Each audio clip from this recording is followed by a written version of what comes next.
Hechos Ecuador es la televisión, es la radio, es la voz del pueblo. Correcto.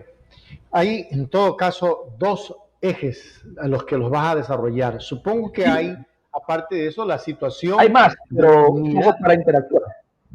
Claro, vamos con la planificación hacia el futuro de Portoviejo, Rafael, y que la gente tome, los precandidatos tomen esto como algo importante. Rafael, yo conozco de tu capacidad. Necesitamos no solamente planificar a Portoviejo en la provincia de Manabí, el resto de candidatos a la alcaldía, el de Chonni, de la Revolución Ciudadana, estoy hablando de precandidatos, el de Bahía, Sucre, San Vicente, Pernales, de todo Manabí y del país, como que deberían de tener una línea para desarrollar los cantones hacia 30, 40, 50 años. Porque el problema es cuando al cantón se lo desarrolla a 4 años, se piensa en una reelección para 4 años más y no se proyecta hacia el futuro. ¿Qué pasa con ese tipo de proyecciones, Rafael? Sí, sin duda. Yo creo que quizás son una de las debilidades a la hora de asumir un reto, en este caso la alcaldía de Portoviejo. Nuestra vida ha sido siempre pensar en el futuro. Es parte de nuestra formación, es parte de lo que hemos logrado hasta ahora con mucho esfuerzo y con mucho trabajo desde niños. Y en el caso de la planificación, mira, ahí pasemos por reconocer que hay una herramienta del 2035 en la que nosotros creemos que algunos tiempos están invertidos. Hay cosas en las que no podemos esperar hasta el 2035. Y esto tiene que ver, por ejemplo, apuntando para crecer y fortalecer el futuro de Portoviejo, es la creación del Centro de Desarrollo Tecnológico. Y esto tiene que ver con convertir a Portoviejo en una ciudad universitaria. Cuando tú quieres hacer una fábrica de ensamblaje de vehículos, por ejemplo, tú requieres 1 hectárea al menos para hacer aquello. Cuando podemos hacer una fábrica de software, que probablemente requieras un espacio de 6 por 10, de 60 metros cuadrados. Es decir, cuando tú miras toda la infraestructura que requieres para colocar a una economía que está apuntando a hacer un futuro industrial, podemos apostar a lo que se denomina también la industria del conocimiento, que está apuntando justamente a cómo comenzar a conectarnos con ese futuro y planificar ese futuro de Portoviejo. ¿A quién apuntar este tipo de apuestas de economías del conocimiento? A las nuevas generaciones, sobre todo, a los profesionales que hoy quieren huir de Portoviejo porque no encuentran oportunidades y quieren huir del Ecuador. Cuando apuntalas a la economía del conocimiento, estás apuntando al futuro del desarrollo. ¿Por qué vas a lograr con eso? Hacer el uso de la tecnología cotidiano para resolver tus problemas cotidianos. Es lo que yo te hablaba hace un rato de que usas la aplicación y te salen ahí información. Ahí se llama industria del conocimiento. Lo haremos con las universidades. Y apuntarla sobre todo a los jóvenes. Es en esta área que además donde se concentra el mayor número de la mayor tasa de desempleo, es donde justamente este tipo de apuestas que desarrollan el futuro se comienza a generar oportunidades. ¿Por qué? Porque estas industrias del conocimiento generan valor agregado a las nuevas economías que se crean a través de las conexiones con las universidades, que tiene que ver con los jóvenes, a los emprendimientos, que tiene que ver mayoritariamente con los jóvenes, a la industria y al comercio existente, que cada vez se siente relegado por los nuevos conceptos de la globalización del comercio, como lo que hace un rato hablábamos. Permíteme, ojalá no le hagamos propaganda, como el tuti, por ejemplo, que te van invadiendo ciertos sectores y van a quebrar. Eso es lo que se denomina economía vertical y extractivista. Entonces tenemos que acompañar a nuestro comercio medio a través del uso de las nuevas tecnologías y las nuevas formas de mirar el mundo del comercio. Hay que mirar más allá de nuestras fronteras cantonales, más allá de nuestras fronteras provinciales, más allá incluso de nuestras fronteras nacionales. El futuro está en la palma de tu mano, querida Rich. Ahí está el futuro. Hace poco me reunía con un exportador de limón, manabita, y hablábamos justamente de Portoviejo. Y él me hacía una reflexión. Me decía, Rafael, sigo sin entender por qué los portugueses siguen sembrando limón con pepa. Cuando tengo a Francia, no puedo completar la demanda que tienen para hacer limón sin pepa. No le vamos a enseñar a nuestros agricultores a sembrar limón.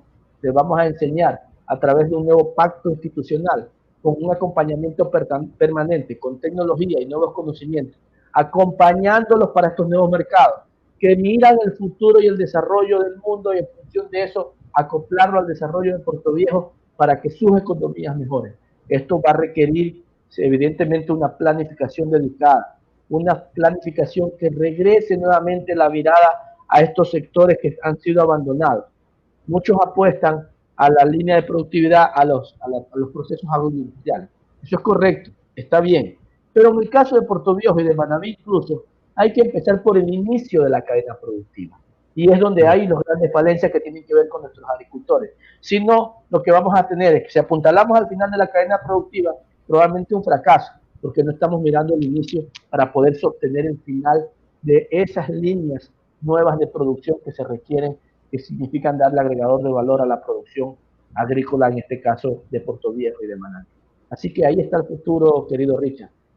Generar conocimiento, industria de conocimiento, generar acompañamiento a las ya propias particularidades de los puertovejenses que tienen que ver con la agricultura, que tienen que ver con el comercio, que tienen que ver con la innovación. Vamos a apostar a la innovación para apostar al futuro de nuestra ciudad. Yo quiero rescatar algo que tú dijiste en el segundo eje, que es el tema de convertir a Puerto Viejo en una ciudad universitaria, en una ciudad del conocimiento, en una ciudad de la inversión en el conocimiento para que en lo posterior produzca. Y lo anexo con lo que acabas de decir, que hay que apuntar hacia el campesino, a enseñarle tecnología en el desarrollo de los productos agrícolas. Caminaríamos entonces a un Puerto Viejo con un futuro promisorio, porque Puerto Viejo es productivo. Lo que no ha tenido es gente que se dedique a hacerle producir y a impulsar la producción de Puerto Viejo, a darle el valor agregado. ¿Cómo analizarías tú manejar ese tema de darle a nuestros agricultores puertovejenses valores agregados, pese a que en parte es competencia y en parte no de la alcaldía, pero sí es bueno que la alcaldía sea protagonista del impulso hacia el desarrollo agrícola, Rafael? Dos cosas muy puntuales y concretas en relación a ese tema que me acabas de plantear, Richard. Vamos a establecer un nuevo pacto institucional que signifique generar dos oficinas. La una de inteligencia comercial, que va a generar un acompañamiento a la producción local para encontrar nuevos mercados, para poner a disposición del mundo y del Ecuador, por supuesto, del comercio nacional e internacional, con claridad absoluta de qué producimos, cuándo producimos y en qué condiciones se producen, para que tengamos ahí una gran canasta tecnológica que tenga fácilmente accesible todos estos elementos. Y eso requiere dedicación y vamos a crear. Ese por un lado la Oficina de Inteligencia Comercial, que va a comenzar a abrir estos lugares, como lo que te comentaba de la anécdota de lo que está pasando con un exportador de cítricos en el caso de Ecuador. Y esta información no está pues a disposición de nuestra gente, o estas relaciones que se requieren para poder fortalecer y poder acompañar a nuestros agricultores. Y el segundo, este nuevo pacto institucional, es crear una oficina de acompañamiento agrícola dedicado exclusivamente justamente a crear una política pública. Mira, los gobiernos locales definen el norte de hacia dónde van sus ciudades, hacia dónde va su cantón. Tú dices, eres el dueño del territorio, oye, tú le das las reglas, aquí solo construyo tema de salud, aquí no puedo construir X zona solo escolar. Yo defino esa política pública, porque en este caso los gobiernos locales son dueños de la planificación de la ciudad. Pero no ha existido nunca una definición clara de cuál es la línea en el marco de la agricultura. ¿Y qué tenemos? Una institucionalidad dispersa, cada quien por su lado. El Ministerio de Agricultura hablando una cosa, en las otras instituciones privadas, ONG, hablando otra cosa. Unos hablando de precios justos, otros hablando de cómo mejorar la productividad de la tierra, otros hablando de cómo generar bienes lineales y hablando de otra cosa.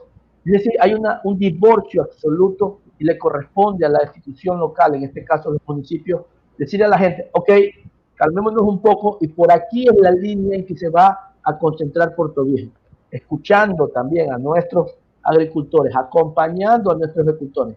Y nuevamente interviene la universidad, por eso es fundamental el tema de apostar al cantón universitario.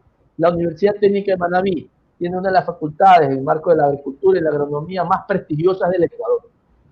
No es posible que en todos estos años nos hayamos mantenido un poco divorciados desde ese conocimiento y de esa experiencia. Es hora que la universidad se ponga a disposición del desarrollo de Puerto Viejo y que Puerto Viejo, a través del gobierno, se ponga a disposición de las universidades para hacer una sinergia de desarrollo coordinado y productivo. Es por eso que es fundamental. No le vamos a enseñar a nuestros editores cómo sembrar, les vamos a acompañar a cómo hacerlo mejor y cómo exportar al mundo lo que ellos producen. 25 millones de dólares es el esfuerzo de los portovejenses y los impuestos y tasas que pagamos. Alrededor de 25 o 30 millones más producto de las asignaciones que por ley tienen que mandar los gobiernos independientemente de qué tienda política pertenezca. Y en la otra parte normalmente son de asignaciones especiales o préstamos que se realizan producto de la dinámica de la economía de los municipios. Entonces eso nos da alrededor de 80-85 millones de dólares al año. Sin duda, siempre va a ser un tema de generar las condiciones respetuosas con el gobierno. En el caso de Puerto Viejo, si es que el presidente actual sigue siendo presidente, tendremos que generar las relaciones respetuosas, pero dignas y firmes, como lo sabemos hacer los revolucionarios, respetando ese legado de Rafael Correa Delgado. Recordemos que Rafael, sin importar las banderas políticas, un hombre con visión, íntegro y honesto, entregaba los recursos porque no estaba pensando de qué color era la camiseta que dirigía un ciudadano. Estaba pensando en los ciudadanos a quienes esa persona representaba. Nosotros creemos que esa sensatez va a primar en algún momento con el gobierno central, pero en todo caso, si no lo es, tendremos que asumir ese desafío con los recursos que tenemos, que tienen haciendo los portovejenses, buscar asignaciones o préstamos en el exterior. Hoy hay condiciones y recursos disponibles, sobre todo lo que tiene que ver en proyectos verdes, donde hay una cantidad importante de recursos en el mundo que pueden ser conseguidos para generar proyectos particulares. Y ahí nosotros estamos apuntando justamente en ese tema. Hay proyectos que tienen que ver ya en el mundo que se financian, que tienen que ver con movilidad inteligente. También estamos pensando en algunos elementos claros de Puerto Viejo, porque el tema de tránsito es un problema que está multiplicado en el mundo y Puerto Viejo no es la excepción. Y también hay recursos en el mundo alrededor de financiar proyectos que tienen que ver con nuevas formas de movilidad. Es decir, hay condiciones, querido Richard, para poder buscar recursos. Sabemos dónde tocar las puertas. Y sin duda, además, tenemos experiencia administrando los recursos en épocas de vacas flacas.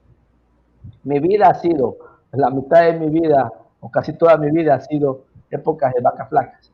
O sea, desde muy chiquito me tocó trabajar para estudiar el colegio, luego para estudiar la universidad y luego pude acceder a becas y algunas condiciones que desde lo público pudimos lograrlo. Por eso es tan importante el servicio público, porque transforma vidas, crea nuevas oportunidades y cambia las condiciones de la vida de la gente. Ese es mi ejemplo y mi caso. Y por eso consideramos fundamental, insisto, buscar nuevas alternativas de financiamiento y exigir al gobierno. En el caso, por ejemplo, de la reconstrucción. Mira, hay más de 600 millones que no se han invertido. Hace poco vi al gobierno local reclamando por la plata que no se le ha asignado a Puerto Viejo. Ahí hay plata que está disponible y financiada para algunos temas de crucero. Ahí hay plata para terminar la regeneración urbana. Ahí hay plata para unos temas que tienen que ver con lo que se denominaba Ciudad Verde y el tema del aeropuerto de Puerto Viejo, unos proyectos. Es decir, hay algunas decenas de millones de dólares que por derecho tienen que ser devueltos a Puerto Viejo. Nosotros vamos a ser muy respetuosos, pero muy firmes y dignos a reclamar y exigir que nuestros recursos sean asignados porque nos corresponde, no vamos a pedir dádivas. Y con eso vamos a planificar y activar la economía en la próxima administración de la Revolución Ciudadana del Rafael Correa Delgado. Sí, señor. Rafael, me dio gusto, creo que tuvimos el tiempo, 34 minutos, no puedo pasarme más porque entiendo que hay otro invitado, pero sí me gustaría seguir conversando contigo para me faltaron análisis políticos, los análisis de la inseguridad nacional, tú conoces mucho de aquello, y sí quisiera que hagas en síntesis una situación breve antes de terminar, sobre el país y la inseguridad actual. Eso es terrible, Rafael, tú tienes mucha experiencia en ese tema, convérsanos algo. Sí, direcciónanos, porque los ecuatorianos andamos más perdidos. Sí, mira, fundamentalmente desmantelaron todo el sistema de seguridad del Ecuador. En relación a la seguridad ciudadana te indicaba que el gran problema es que se desmanteló todo el sistema de seguridad. se disminuyó el presupuesto considerablemente y la seguridad no se mantiene de los años. Hoy, como te da un buen ejemplo, en el caso de Puerto Viejo, los vehículos son estacionados en sus patios solo porque una batería se dañó. La coordinación interinstitucional desapareció totalmente. En la época de la Revolución Ciudadana había dos espacios, la Mesa de Seguridad Ciudadana, la Mesa de Justicia, donde las funciones del Estado se coordinaban, y tenías por el otro lado la Mesa de Seguridad Ciudadana liderada por el Ministerio del Interior con los gobernadores y la policía. Y toda la semana, todos los lunes, muy tempranito en la mañana, se evaluaba y se generaba una coordinación permanente y se identificaba dónde estaban los puntos más críticos. No se trataba solo de hacer operativos para apuntalar la subjetividad que tiene que ver con los operativos que te colocas en las calles, que luego la gente no son realmente tan eficientes, son necesarios pero no son eficientes. Ahí sí no se ataca la inseguridad del Ecuador, sino a través de tecnología, de información concreta, haciendo inteligencia y apuntando los sectores más críticos a través de los mapas de calor que se establecían en función de tipos de delitos, dónde eran más recurrentes, qué tipos de armas, a qué horario, qué día. Había un detalle exhaustivo de cómo se generaba la política de seguridad. Desmantelaron el Ministerio de Justicia y tenemos un caos en las cárceles y pasó el control del Estado que tenían en las cárceles, pasó el control a las bandas delincuenciales y que ahora estamos realmente, y un grave problema que no se tenía antes. Hoy las armas de alto calibre están fácilmente accesibles a las organizaciones delictivas y han ingresado por las fronteras, justamente allá donde han quitado la seguridad, donde nos quitaron también un radar para ponerlo en Manaví y luego se dañó. Justamente aquello que en las fronteras también había que cuidar, está ingresando mucho armamento. Y eso ha hecho que la delincuencia se arme, por eso es que tú ves armas de alto calibre y no se está generando ninguna política alrededor de aquello. Entonces hoy tenemos una delincuencia organizada armada y eso lo hace mucho más peligrosa y por supuesto con todos los niveles de violencia que hoy tenemos. Hoy las organizaciones delictivas desafían al Estado y por eso que aprovecho con profundo dolor dar el pésame a la familia de la fiscal Luz Marina y al acompañante del joven abogado, a sus hijos que lamentablemente el día de ayer cayeron abatidos por esta ola de violencia que vive el Ecuador. Eso es parte del desafío que le hacen al sistema. Justamente, asesinan a una fiscal para dar mensajes claros de quién tiene el control. El problema es que no actuamos y no hay una respuesta inmediata y oportuna del Estado. Y cada vez se hace más grande. Hay algo que se denomina la tasa de impunidad. La tasa de impunidad, cuando a mayor, es como la espinaca de Popeye. ¿Recuerdan el dibujo animado? Popeye comía la espinaca y se hacía más fuerte. A mayor impunidad, mayor fuerza de los delincuentes. Porque entran y convierten al sistema de seguridad, al sistema de justicia como una puerta giratoria. Ingresas y sales. Ingresas y sales. Y cuantas veces sales, te haces cada vez más fuerte porque sientes que nadie te detiene y te conviertes en ese delincuente, entre comillas, poderoso a través de este armamento que están teniendo y que no hay sanción. Por lo tanto, es urgente volver a generar una política de coordinación interinstitucional, hacer las inversiones mínimas necesarias. Ni siquiera los 10 millones que se prometieron dar para el Guayas hace poco los han dado. 10 millones de dólares no terminan de asignarlos. Hoy UPCs abandonados, los botones de pánico que teníamos en los taxistas, en los buses desactivados, la gente que tenía sus celulares para llamar no funciona. Y eso no siquiera es un problema de dinero, es un problema de querer hacer las cosas y de coordinación. No todo es un problema de plata, sino de amor, compromiso con la gente, con la vida de las familias ecuatorianas. Hechos Ecuador es la televisión, es la radio, es la voz del pueblo.